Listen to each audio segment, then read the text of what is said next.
Hey, Pat, thank you so much for accepting my invitation. Such a pleasure having you here. Well, thank you so much for inviting me. It's the pleasure is mine. Thank you so much. Pat, while going through your profile, the kind of work that you do as an investor, as an author, somebody who's got a career of 30 years with global growth investor, General Atlantic, I was just wondering what part of what you do has been influenced by your childhood? What are those traits that you picked up from your parents, from your school, from your teachers that continue to inspire you today as well? That's such an excellent question. And I always like finding out about people's background because, how you were raised, what inspired you absolutely does influence you. I think, for your life, you certainly can choose what paths you take, Hmm. but kind of that DNA does make a difference. And I will tell you, um, what has inspired me the most in my life has been my relationship with my mom, who was an immigrant from Hungary. My parents were both immigrants. They met in the United States. My mom started a small business when I was a young child, and she built that business over time. And in fact, she is the reason I love working with entrepreneurs because I saw what kind of person it takes to um, to try to build a business despite many obstacles and pretty negative odds. My mom had an accent. She did not have a college degree, although very curious and self educated. She was a woman in the 60s and 70s when that wasn't the most obvious career path to start a business and have clients. She did entry and outsourced work when that certainly wasn't something a lot of people thought about. But what she taught me, I mean, there were so many lessons. She taught me that you should not be afraid, that you should go out and try what you think you'd like to do. She never was constrained by her disadvantages. In fact, in a lot of ways, she didn't know what she didn't know. And I think many entrepreneurs do embark on their lives not knowing a whole lot, but learning along the way and finding people to help them along the way. So I would say that, both my parents, but my mom in particular, as an entrepreneur, greatly inspired me to to try things that other people might not have. I decided to major in computer science. Hmm. This is more than 30 years ago. Again, that wasn't a common thing Hmm. for a young woman to do. I did so because I thought I would surely always have a job, and that was important to me at the time. I never did end up coding. However, the training that I got was excellent for several reasons. Hmm. One is it really helped me think about problem solving in a logical way. It gave me a framework for thinking about that. And it also made me not worry about being in a room full of men, because that was much more common for men to pursue, and that didn't concern me. And frankly, it was a good training for what I ended up doing in my career, where again in finance, Hmm. there were fewer women, very few women in investing careers when I first Hmm. embarked on that Yeah. early in my career. While listening to you, the image that came in front of me was a huge wall, and every brick has a story to that. When you spoke about the lessons that you learned from your mother, what it means to be a woman 60s and 70s, and you did your engineering 30 years back, now working in a world full of men, investing, don't be afraid. So many bricks that we can pick up and look at that with so much of purity, with so much of detail. But while I was knocking, question that is coming in front of me is you mentioned twice about being a woman in 60s and 70s, and you did this. You got into technology 30 years back, being a woman, and also what it means to be among men. Just curious, Pat, what does it mean to be a woman for you today? For me today, oh my gosh, I don't think there's any better time to be a woman than today. I think opportunities are really opening up for women. I think, men are wonderful supporters of their daughters, their sisters, and the women who work with them. I think there still is a long way to go Hmm. to have equal opportunity, and for certainly for women to get financing for their businesses. So, there are still obstacles, certainly, but I also think this is a good time because times are changing and people are looking at things a little bit differently, and they're understanding that getting a diverse perspective Hmm. is really truly essential, and Hmm. that men and women working together can overcome incredible challenges because of those very complementary, diverse perspectives that you can bring to bear.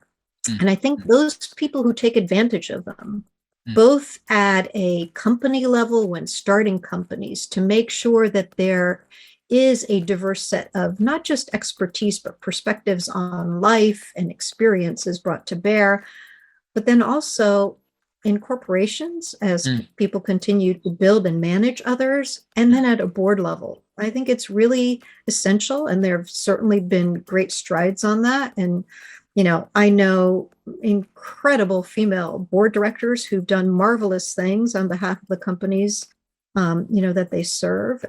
I am very hopeful, and I'm most hopeful because I look at younger women, Hmm. including my own daughter, who's beyond her first job and is a software engineer and does code. Hmm. Interestingly, how that turned out, um, who really approach the workplace from a different perspective and actually really care about the fact that there be a gender balance, Yeah. and certainly equality in terms of compensation and those things that really do matter long term, Hmm. and also an ability to work in a way that can balance the many demands that both men and women have on their lives. Hmm. Uh, you know, Women have Exactly. borne the brunt of some of what needs to be done in the home, and either with aging parents or young children, but men are understanding that there is the responsibility is as much theirs as it Hmm. is their partners, and I think people are embracing that. So I'm optimistic. I think there's still a long way to go, but I think we've come a tremendously long way, and I'm actually very optimistic about that. That's a long way to go for sure. Yeah, Yeah. there really is. Pat, you mentioned about gender balance and equality. Apart from this, what do you think? What do you bring on table, which is extremely important? When I'm talking about you, I'm saying you being a representative of, let's say, women, right? What do you bring that's extremely important in today's world, the way we are moving ahead, where we are exploring Web3, where we are exploring blockchain, NFTs. Every second day, you get to hear a new word in the space of technology and the kind of other work that's happening in the world. What do you bring in? Well, I tell you, I have learned this about myself, and sometimes it takes many years to discover your own personal characteristics. But Hmm. I am deeply curious, and I love to learn. And I think that I do bring a different perspective, having had a certain life experience and an exposure to a network that is a little bit different than Hmm. perhaps some of my male colleagues have been exposed to. So I think that I bring to bear an ability to see outside Hmm. and then synthesize and bring it back in a different way than you otherwise might have. Hmm. And I think that skill is something that is honed over time and with experience, but also with a mindset to continuous learning. So Got I it. think each of us has a responsibility, just as corporations do, for continuous improvement. I do think if you have a growth mindset, Hmm. you do have that belief that you have to continuously learn and improve what you do Hmm. and bring that to bear.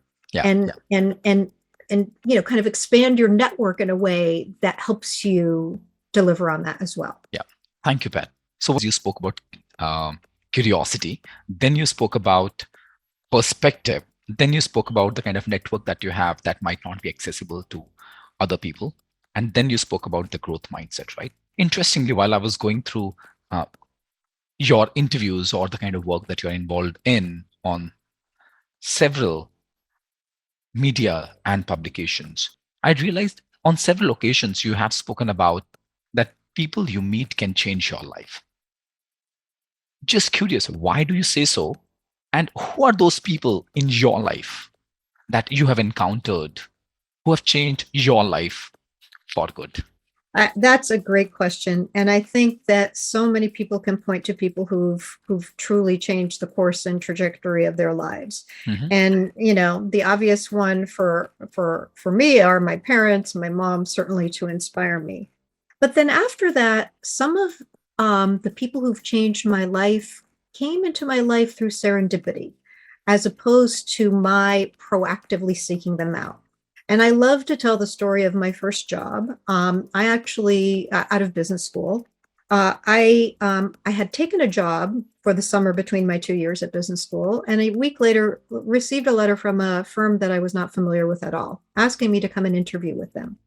And I'm dating myself somewhat. We didn't have a cell phone to text and say, "I'm so sorry, I am no longer available. I've accepted a job," or email, in fact. And I went in person to cancel that interview.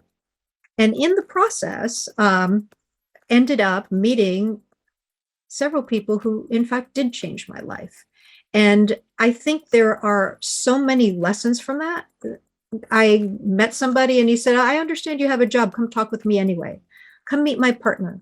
Come to dinner with us tonight with other students so we can get to know you better." Um, the firm was General Atlantic. I ended up fulfilling my commitment to the bank that I had accepted an offer for the summer, but there was extra time and I needed to work because I needed to make some money, and worked part time my second year and joined them full time.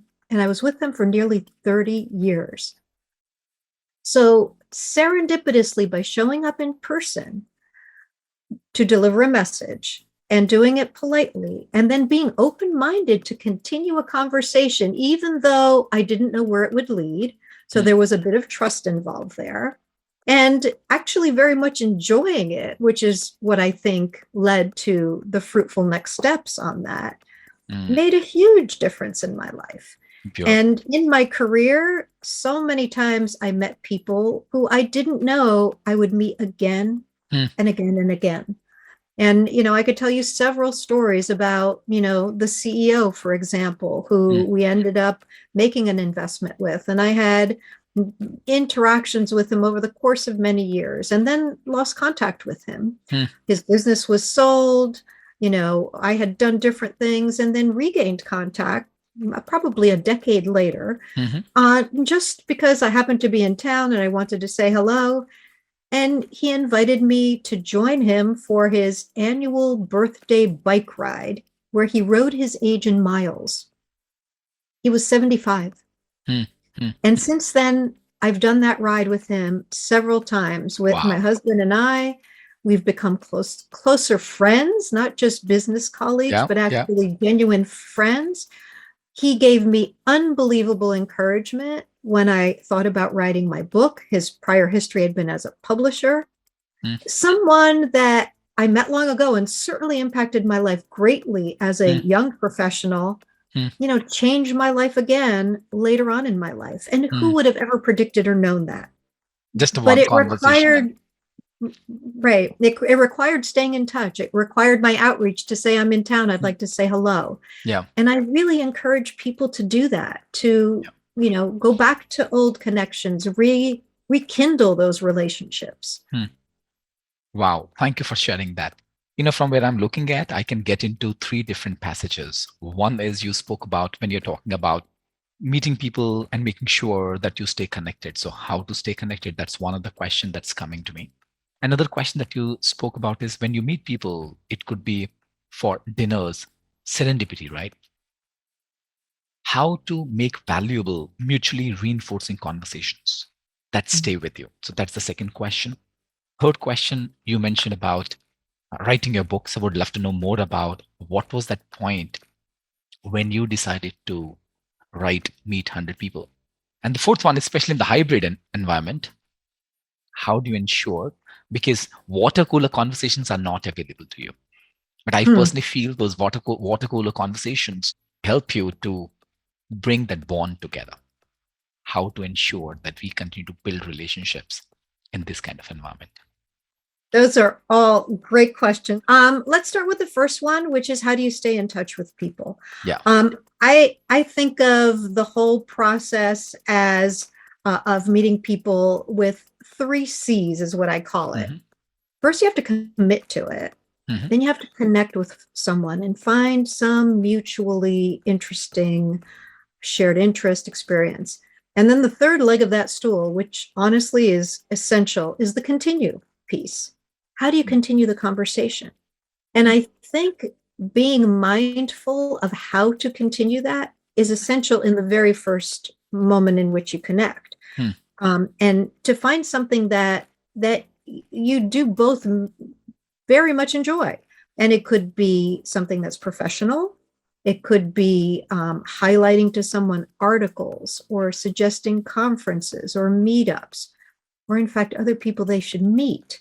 That is a great way to continue the conversation. Or it could be on a personal level. It could be that you have a shared interest in bicycling and then building upon that in some way. But I think finding that little seed of how you're going to continue to grow the relationship is so essential at the beginning of the process. And sometimes it depends on research. You could do research up front to try to find that, or you can have that in conversation. So I think that those are just a few techniques for how you continue. Sense. So commit, connect, and share interest. And the third one is, as you mentioned, that continue to stay connected. It could be an interest, a common interest. It could be making sure you share articles or something that's of interest to the other person, making connections, making two people connect to each other where you feel would get benefited on both the ends. Thank you for sharing. Yes, those are all great ways to continue the conversation. And then you said, the question was, how do you have those conversations? How can they be a little bit more meaningful? How can you get beyond the surface level of, hello, this is what I do for my work, to this is who I am as a person? Mutually valuable, reinforcing conversations. Yeah. One of my favorite kind of opening questions that I ask people is one that is very open-ended, and I actually discover a tremendous amount through it. And this is something that somebody can use even at a conference where they sit next to somebody. But I love just asking someone to tell me about themselves. And I love to see where that goes, because some people might go all the way back and give you background on kind of their life, where they come from, a little bit about their family background. Some people focus much more on the professional side of it, but I love that it's open-ended, and I really like to see what people do with that. And the real trick with that question, I think the hardest part is just listening, like letting someone talk about themselves. And I think everybody likes to. I mean, everybody likes to share, and you almost have to allow that to happen, and then prompt a little bit if someone needs a little bit of that prompting. But I think that's what starts peeling the onion, taking the first layer off and getting a little bit deeper to who is this person? And sometimes it takes a long time to get there, multiple conversations. And sometimes you can start to see the layers through even that first question of tell me about yourself. This is so interesting that every time I speak to someone who is accomplished in the eyes of the society, but at the same time, when I speak to them, I see how grounded they are. They just revalidate my belief that how listening is so important.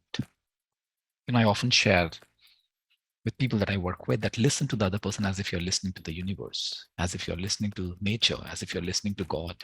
And when you're listening, of course, you're not going to interfere. Hey, universe, shut down right now. Let me speak, right? You're not going to say to God, if you believe in one, just shut up. Let me speak what I'm talking about. I'm interested in what I am talking about.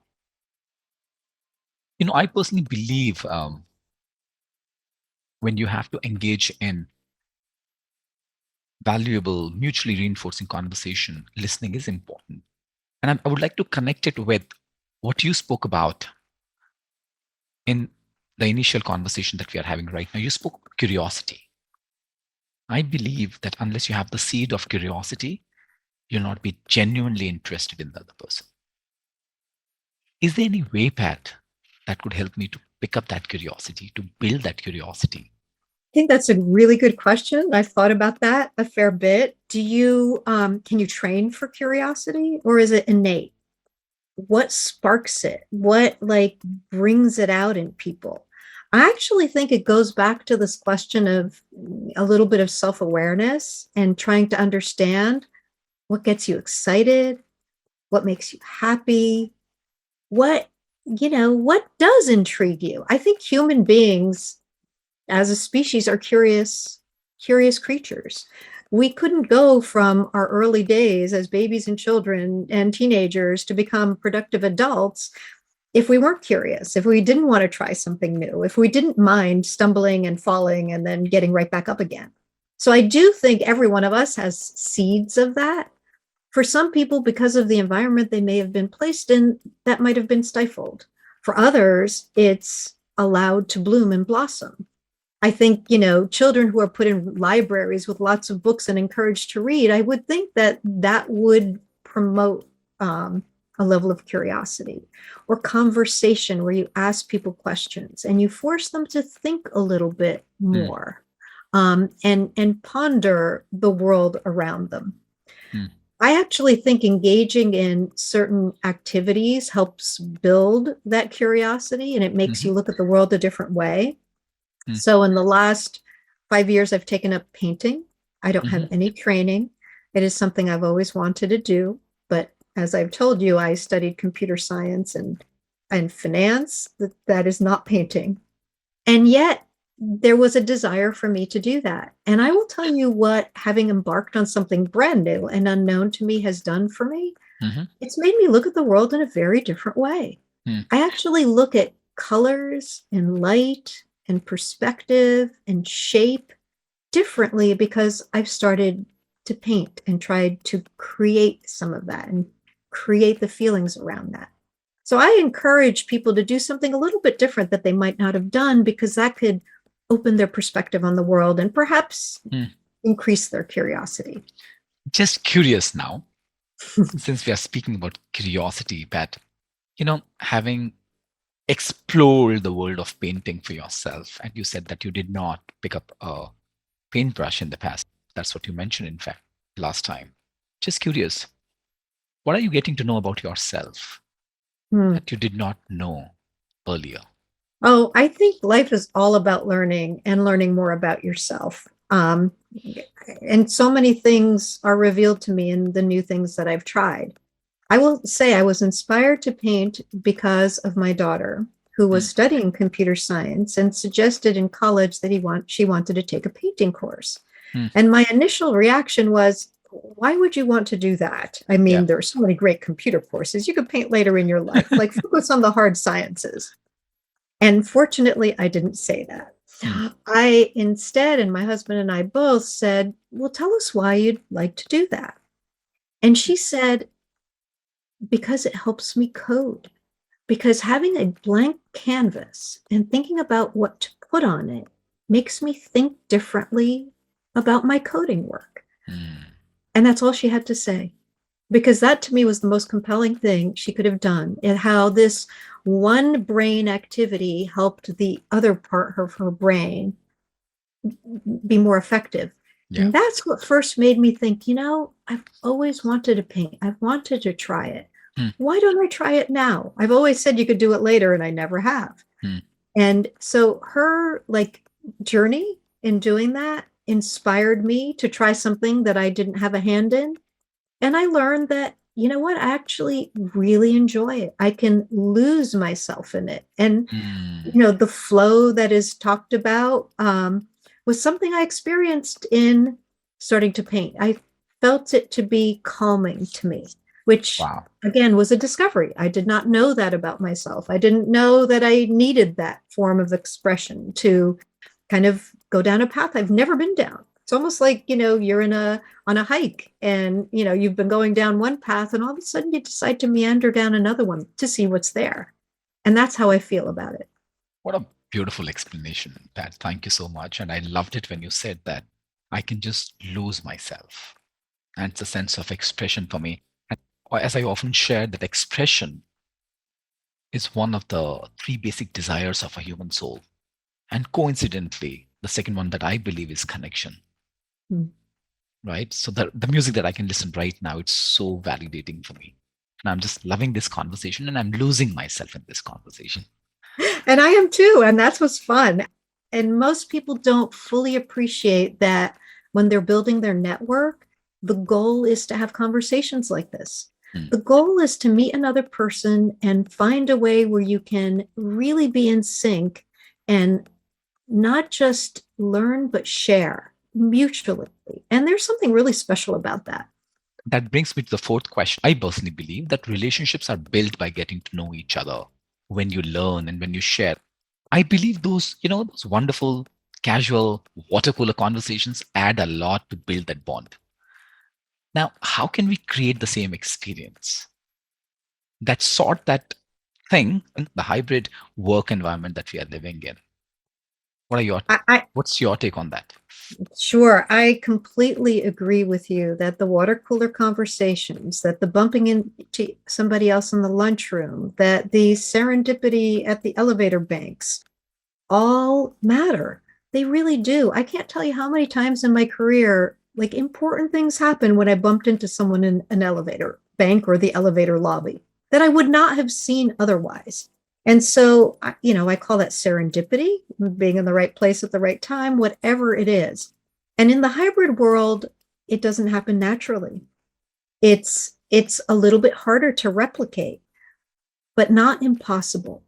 And I think one of the silver linings of this period has been that people are much more comfortable interacting virtually via Zoom or whatever other platform than they ever have been. We could certainly have had this conversation 2 years ago, and I'll bet we wouldn't have. We would have been on the phone. We wouldn't have had this virtual experience.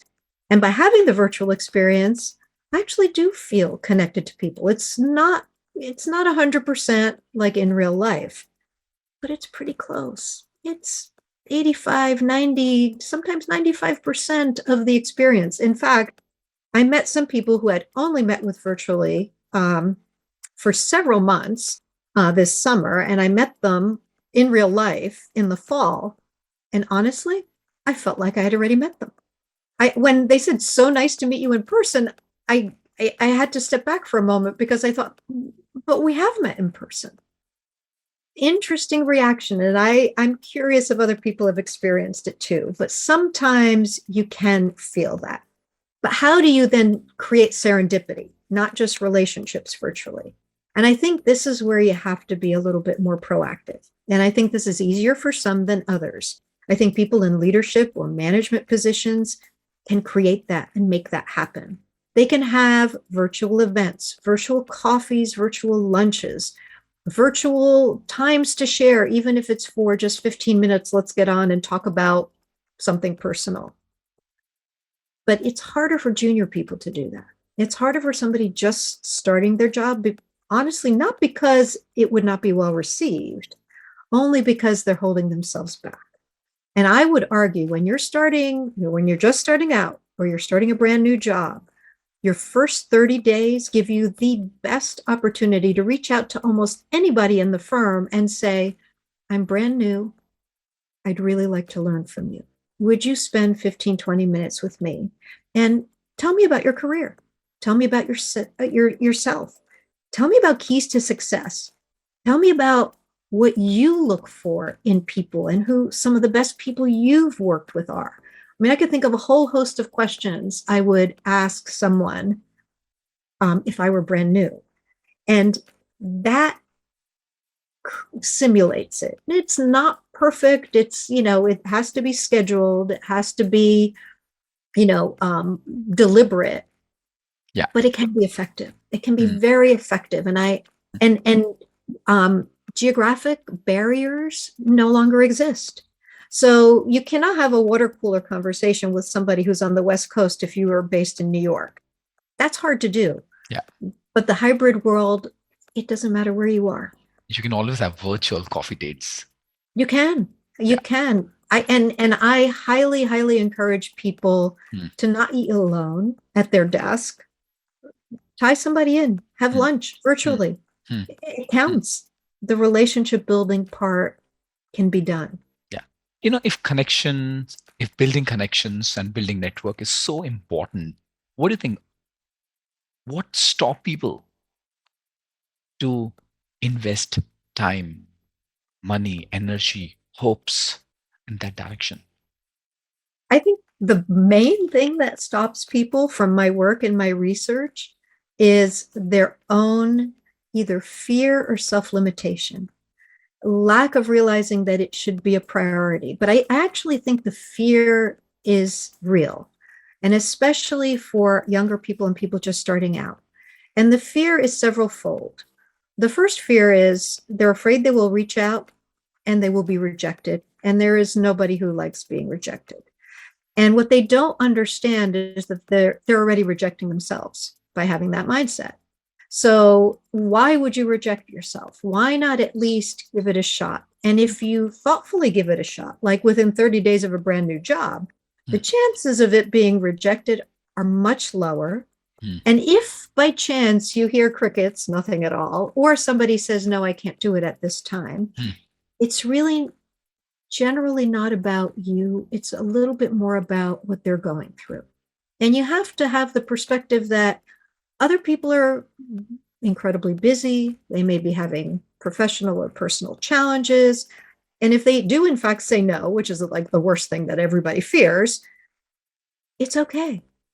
Try later, Yeah. try with a different approach, try another person. So don't be afraid of the word no, and don't be afraid of no response. Mm, And then the other big fear item, which is very counterintuitive, is that somebody actually says yes. mm, And then you have to have a conversation mm. and you have to present yourself and ask thoughtful questions and listen and a lot of it.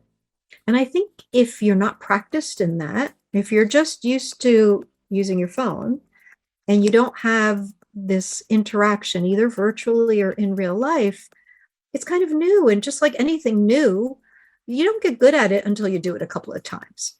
And once you've trained yourself, so that's why the C of the commit Mm. is such an It's so important part of the important. Yeah. three-legged stool. You have to make the commitment and say, yes, I know this is important to me, Mm, and I'm going to try it. And I'm going to try it just like exercise is important to me. And, I love saying this. If I go work out 3 hours today and then I don't do it again for a long time, that's not going to get me in shape at all. mm, But if I mm, work out 20 minutes today and 20 minutes tomorrow, and I do that consistently 3, 4 times a week, mm, in 2, 3 months, I'm going to be much stronger than I am today. mm, And it's the same with building relationships and building networks. You have to practice it. mm. And it's okay if the first few don't necessarily go the way you thought, because guess what? You're Yeah. learning. And Mm. that's what it's about. If you're young, you're learning. If you're older, you're learning. You're still Life is building about your learning. muscle. Yeah. You're You're still building your muscle. strengthening your muscle. And I just loved it because, and my assumption is one can have all three as well. So, for example, the fear of rejection. And I loved it when you said that when you have a fear of rejection and you don't approach, what we don't realize is that I'm rejecting myself. That if I'm rejecting myself, then so what if somebody else is rejecting me? So I need to be very mindful of, and I think that's where when you spoke about uh, introspection, right? How and why that's so important. Where am I in my life? Am I rejecting myself? Right. And the second Right. one is the fear of no. I've experienced that, and the fear of yes. Every time when I have to meet people, say, "Oh shucks, man, how would I show up? I present that I don't make a fool of myself." And yeah, I could relate with that. So, I'm just curious now, wondering, Pat, what was that moment when you decided to write the book, Meet 100 People, and why did you write it? If you want to know the exact moment, I will tell you that in full truth. Yeah. The moment I decided I would write this book is when my youngest son said, Mom, you're just talking about it. You're never going to do it. And at that moment, I said to myself, now I have to.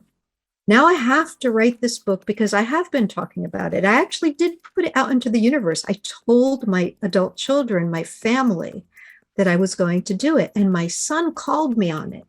And how can I ever not follow through and expect my children to follow through if I don't do this?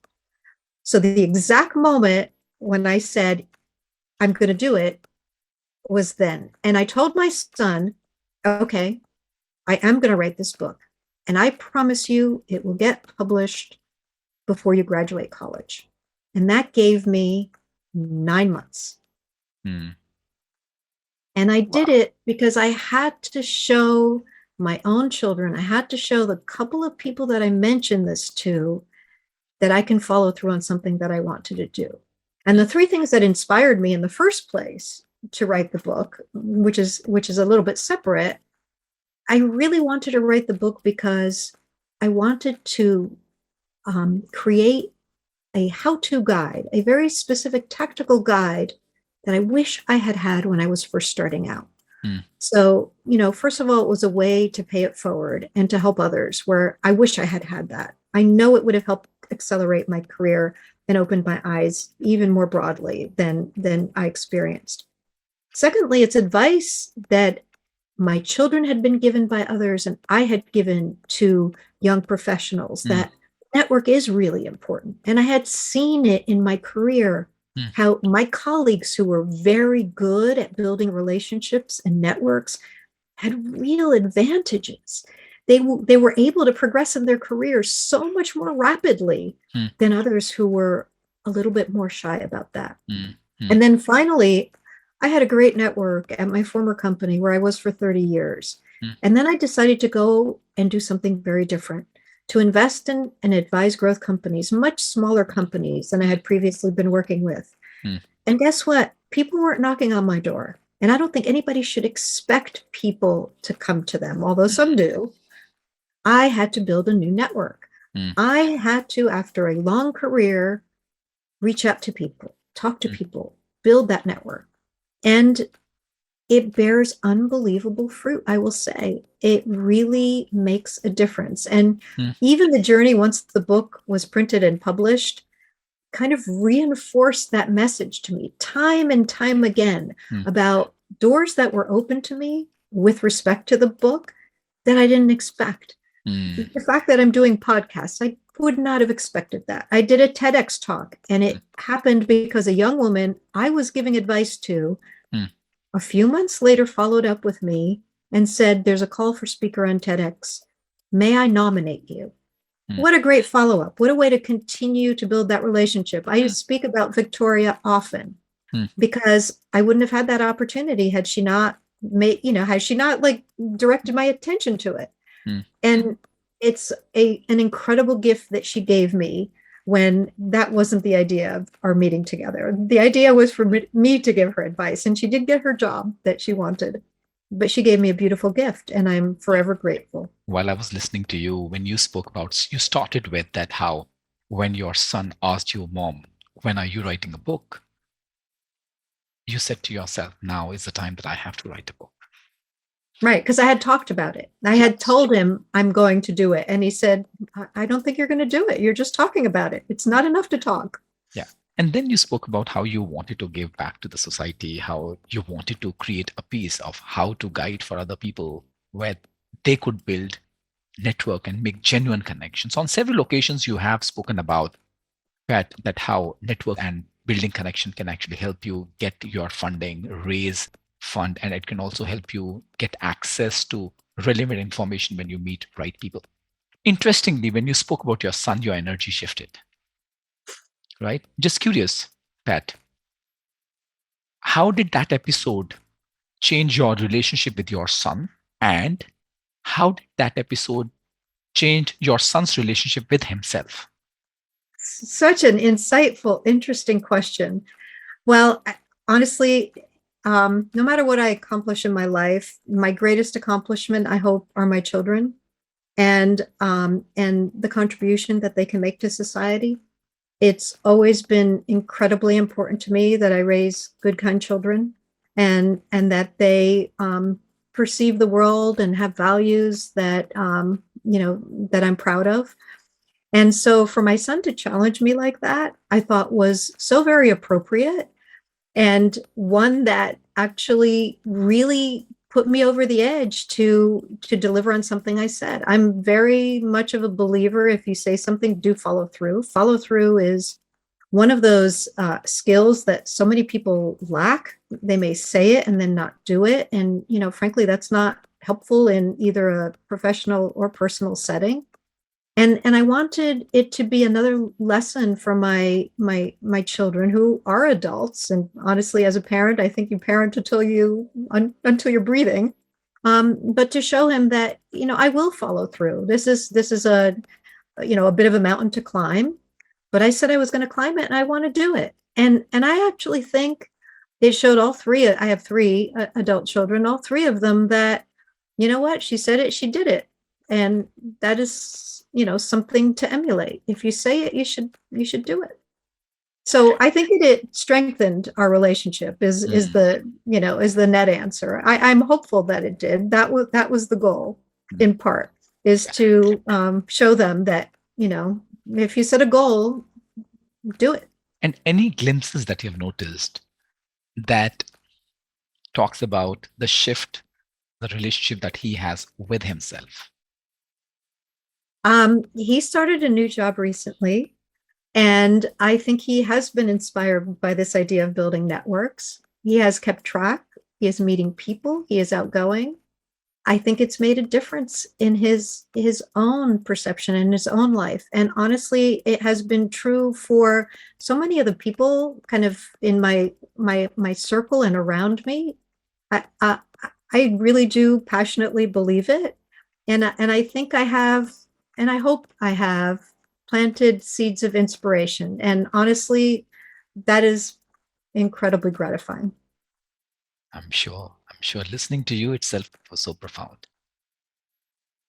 Thank you for sharing a part of your life, which is so important. But let's shift gears, because it'll be really unfair at my part not to ask you around your identity as an investor, right? And again, it has an element of the same thread that we have been talking about, connection, right? According to a survey published in the Harvard Business Review, nearly 60% of the deals seen by venture capitalists come from their personal networks. I'm wondering, when you are looking forward to invest in an organization, what do you look for? The parameters that you consider before investing in a startup? Those are excellent questions. And look, I've seen that from a very large firm's perspective on the things that are incredibly important, as well as from my own personal investing. Frankly, one of the most important things is the founder CEO. It does come down to people. Who is this person? What is their vision? How do I have trust and confidence that this person can execute on what their vision is? So that's incredibly important. Usually people end with that. I like to start with that, and that to me is essential. And that's why it is not surprising that 60% of new opportunities come through referral networks, because what you're trying to determine is whether you have trust. And how do you build trust? You have trust from trusted relationships. So if someone I trust tells me this is an incredibly great entrepreneur, well, it already gives the entrepreneur a head start, and it provides that for us. Of course, people look for companies that have innovative new ways to provide whatever product or service it is in a market that's large and growing, right? And they're able to do it with some kind of competitive advantage over everybody else who's tried this before. So those are kind of the table stakes on, what do you look for? Large markets, great company, some kind of special secret sauce that makes them unique, a way to build a brand and market that brand over time. So, those are incredibly important, of course. But it does come down to who's driving the bus. Yeah. And who is on the bus with that person? And are they going to be able to make the right decisions going from, I love using the travel metaphor, going from, call it New York to California, when there might be, huge obstacles in the way, when the roads might be closed, when there's a snowstorm through, the Rockies, when whatever else happens. mm, And when they realize that some people may not be able to be on the bus all the way there, mm. and you're going to have to add new talent and new expertise. And are you able to do that effectively? It very much comes down to not just a brilliant idea and a great market and something that's super innovative, Mm. but it comes down to how you're able to execute on that. Yeah. As you said, who's on the driving seat and who are the people who are traveling with him or her, and Yeah. if they would be able to make it happen when the journey is turbulent or not all the resources would be available. I'm sure you would have worked with so many entrepreneurs. If you may share an example of a company who moved from zero to being a unicorn and then again to chapter 11. What happened? What worked? What didn't work? I will tell you that there are companies that have gone through that process, and there's tremendous learning when something like that happens. And in order for a company to grow really rapidly, a lot of things have to be done right. And I think that, companies that can attract the right talent quickly and address a market need rapidly and with speed, with speed and innovation, that's what creates that huge momentum. And a lot of companies really focus on just building market share over time, and that's important. But the one thing that a lot of people can't predict is how markets might shift, and an entire environment could shift. And look, the pandemic actually was really difficult for some companies that were focused on certain markets. For example, those people who provide office space when people are no longer going into office, and the infrastructure around all that, right? So can you predict that? That's hard to predict. But the one thing that I think entrepreneurs who can get beyond huge headwinds or real difficult environmental situations need to think about, and it's such an important factor for anyone, is to have both flexibility and resilience. And I think for that, you need capital. And in order to be smart about how you deploy that capital. And I actually think it's important for entrepreneurs to think about profitability. And I know there are a lot of investors who, that is not what they look at. They only look at market share and how rapidly somebody's growing. But I think you need, if you can't provide a product or service and make money on it, if you're giving it away in some form or manner, then it's not sustainable. At a certain point, you might be able to raise prices and, things will change. And there are some examples of companies that lost money for many years and then really turned the tide and added new products and services that made them behemoths. And we all of us know one that definitely falls into that category, which is, Amazon over time. I mean, brilliant in terms of how that company built market share and incredible services to service all, right? But I do think that a focus on financials is very important. And if somebody's not inclined themselves, a founder CEO may not have those skills, they may be incredible innovators, product people, or marketers, then you need to have somebody right at your side, right next to you, who can do that effectively and very well. And what led that unicorn to come to chapter 11? I think, and I don't want to mention any companies, specifically, but I think what can lead companies that, reach a certain status and then have issues, usually it is a capital constraint. They can no longer raise capital as they thought they could, and that was the fuel. So it's kind of running out of fuel is what causes that to happen. Or the market can change and the competitive environment can significantly change. So somebody else can come in there and take market share. Somebody much larger and stronger with a lot more resources, can cause something like that to happen. It does happen. Look, when you're an investor, that so many companies, can't necessarily reach the scale over time, and sometimes they can, and everything doesn't all go up. So yeah, Pat, I wish we had more time and I would have asked you more questions around your interactions with entrepreneurs, your interactions with investors, and your learnings and the plethora of understanding and the wisdom that you have. Just last question. Sure. The multidisciplinary person that you are, an investor, founder, painter, artist, author, mentor that you've been, an advisor you've been. If somebody has to write a book onto you, what would you want them to write about you? And what would be the title? Oh my goodness. I have never given thought to that. I don't, oh, you're putting me on the spot, but let me think of something spontaneously. I actually think the title would be something like Curious in that vein, because I do think that that is something that has driven me all my life. And I would hope that some of the narrative would be about this idea of not being afraid and having a growth mindset and a willingness to learn and a willingness to do what maybe everybody else is not doing, but you really like to do, and not being afraid to pursue that.